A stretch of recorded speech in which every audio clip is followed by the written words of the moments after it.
そうですね、なんだろう、普通であればその一つの作品だとか一人の監督っていうのにその脚光が当てられてその賞を頂戴するわけなんですけど、今回はそのスタジオ全体で、それもスタジオだけじゃなくてジブリ美術館とかジブリパークも含めてのその表彰だっていうふうに伺ってますので、それがそのスタジオに属する人間にとってみるとすごくこう嬉しいことだっていうふうに思います。多分その仕事とか商売、つまり経営だと思ってやってこなかったからだと思うんですよね。でその原点はそのやっぱり宮崎駿、高畑勲にその映画を作ってもらいたい、もしくは作りたいっていう、願いからスタートしたスタジオだし、でやっぱりその彼らのその作品を見たいっていうことを原動力にやってきたと思うんですよね。だからそのなんていうのかな、新しいもの、面白いものを見たい、体験したい、作りたいっていうことだけでやってきたおかげじゃないかなと思います。どなたになるんですかね。どなたかいればいいんですけどね。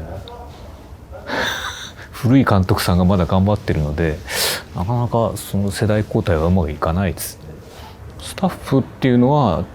その年も取るけど新しい人も当然入ってくるわけなので、やっぱり新陳代謝が行われてるとは思うんですよね。そういう点は分かる気がしますよね。宮崎駿はやっぱ自分が見たいものを描いてる。で僕は自分が見たものを描いてると思うんですよね。宮崎駿ってその映画って空に飛ぶじゃないですか。どっか地面を離れていくっていうね、やっぱりそれはなかなか真似しようと思ってできないことであって、僕なんかその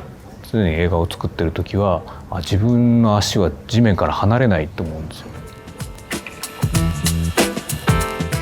そうですね、だからその